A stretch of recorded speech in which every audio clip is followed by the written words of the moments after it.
Praise the Lord. கர்த்தர் நல்லவர். ஆண்டவராக இயேசுவின் நாமத்திலும் இயேசுவின் வல்லமை ஊழியத்தின் சார்பிலும் தேவனுடைய ஊழியக்காரனாக நான் உங்களை வாழ்த்துகிறேன், வரவேற்கிறேன், ஆசீர்வதிக்கிறேன்.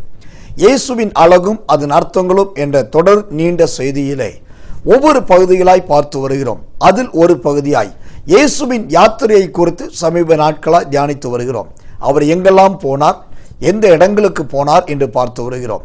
அதன்படி இயேசு போன இடங்களில் ஒன்றான படகுகளை தேடி போனார் என்று நாம் பார்க்கலாம். கர்த்தர் நல்லவர். ஆம், படகு இருக்கிற இடத்துக்கு அவர் யாத்திரையாய், அதாவது பயணமாய் போனார்.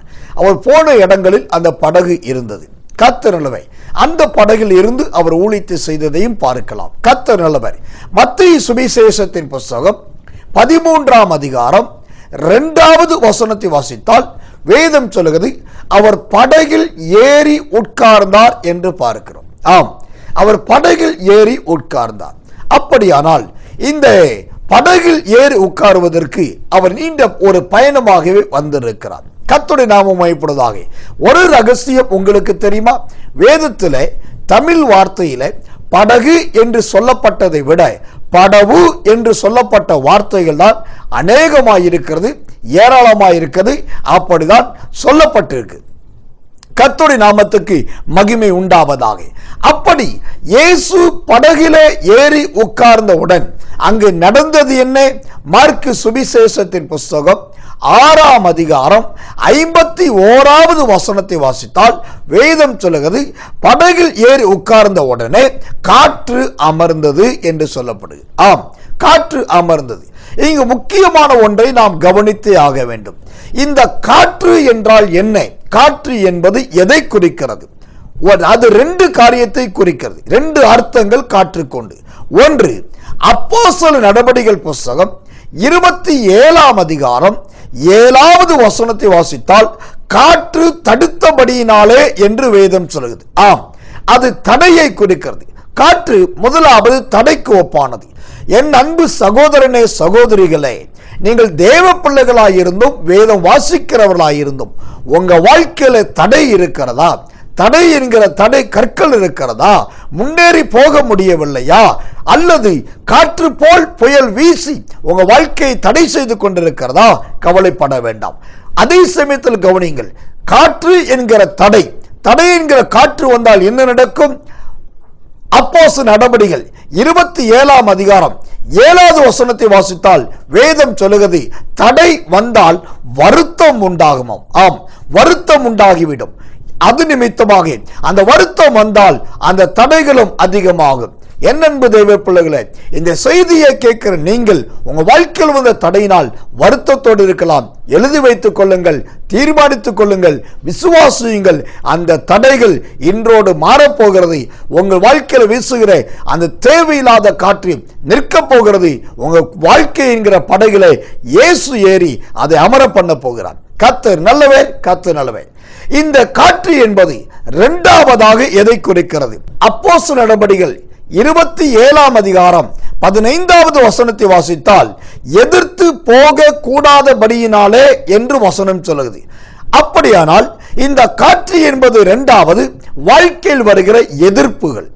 நன்றாய் போய்கொண்டிருக்கிற நிலைமை, அமைதியாயிருந்த சூழ்நிலையில் திடீரென்று எதிர்ப்புகள் வரும், அவசியமில்லாமல் வரும். நாம் எதிர்பார்க்காத மனிதர்கள் எதிர்ப்பார்கள். கர்த்தர் நல்லவர். ஆனால் அந்த எதிர்ப்பு வந்தால் அதனால் உண்டாகிற விளைவு என்ன? அதே அப்போஸ்தலர் நடபடிகள் 27ஆம் அதிகாரம் 15வது வசனத்தை வாசித்தால் அந்த எதிர்ப்பு வந்தாலும் வருத்தம் உண்டாகும் என்று வேதம் சொல்லுது. வருத்தம் உண்டாகும். கர்த்தர் நல்லவர். ஆனால் அது நிமித்தமாகவும் வருத்தத்தோடும் கவலையோடு நீங்கள் இருப்பீர் என்று சொன்னால் அந்த எதிர்ப்புகளை தகர்க்கக்கூடிய தேவனாகிய கர்த்தர் இன்றைக்கு உங்க வாழ்க்கையில் வருகிறார். அவர் யாத்திரையாய் வருகிறார். எல்லா எதிர்ப்பையும் உங்களுக்கு சாதகமாய் மாற்றப் போகிறார். குற்றம் சாட்டினவர்களும் வாய்மூடி மௌனிகளாய் போக போகிறார்கள். நீங்கள் பார்க்க போகிறீர்கள். கர்த்தர் நல்லவர், கர்த்தர் நல்லவர். மார்க்கு சுவிசேஷம் 6ஆம் அதிகாரம் 51வது வசனம் சொல்லுகிறதை போல காற்று அமரும், நீங்கள் பிரமிப்பீர்கள், ஆச்சரியப்படுவீர்கள். இந்த வாக்குத்தத்தம் உங்க வாழ்க்கையில் நடக்க போகிறது. காற்று அமரப் போகிறது. நீங்கள் பிரமிக்க போகிறீர்கள், ஆச்சரியப்பட போகிறீர்கள். உங்கள் வாழ்க்கை என்கிற படகு அமைதலான பயணத்தை நோக்கி செல்ல போகிறது. இது சம்பவிக்க போகிறது. கர்த்தர் நல்லவர். ஒரு முக்கியமான வசனத்தை வாசித்து நாம் ஜெபிக்கலாம். லூக்கா சுவிசேஷத்தின் புஸ்தகம் 5ஆம் அதிகாரம் 7வது வசனம். அப்பொழுது மற்ற படவிலிருந்த கூட்டாளிகள் வந்து தங்களுக்கு உதவி செய்யும்படி சைகை காட்டினார்கள். அவர்கள் வந்து 2 படவுகளும் அமிழத்தக்கதாக நிரப்பினார்கள். 2 படவுகளும் அமிழத்தக்கதாக நிரப்பினார்கள். இந்த ஆணித்தரமான வார்த்தையின்படி தேவன் உங்க வாழ்க்கையை இரட்டிப்பான ஆசீர்வாதத்தால் ஆசீர்வதிப்பார். உங்க வாழ்க்கை என்கிற குடும்பம் நிரம்பும். தேவனுடைய பயணம் என்கிற யாத்திரை உங்களோடு இருக்கும். நீங்கள் ஆச்சரியப்படுவீர்கள், பிரமிப்பீர்கள். நாம் ஜெபிப்போம்.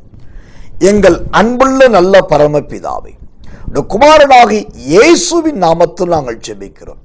நீருடைய யாத்திரையில் படகை தேடி போனீர் என்று பார்க்கிறோம். அந்த படகில் போனபடினால் காற்று என்கிற தடைகளும் காற்று என்கிற எதிர்ப்புகள் வந்த போதும் நீர் அதை மாற்றி போட்டி. அதே போல இந்த ஜெபத்தை கலந்து கொண்டிருக்கிற என் அன்பு சகோதரர்கள், சகோதரிகள், சிறியோர், பெரியோர் எல்லாருடைய வாழ்க்கையில் இருக்கிற எல்லா தடைகள் மாறட்டும், எதிர்ப்புகள் ஒளியட்டும். இவர்கள் ஆச்சரியப்படத்தக்கதாய், பிரமிக்கத்தக்கதாய் கர்த்ததாமே ஆண்டவரே அற்புதத்தை செய்ய போகிறேன்.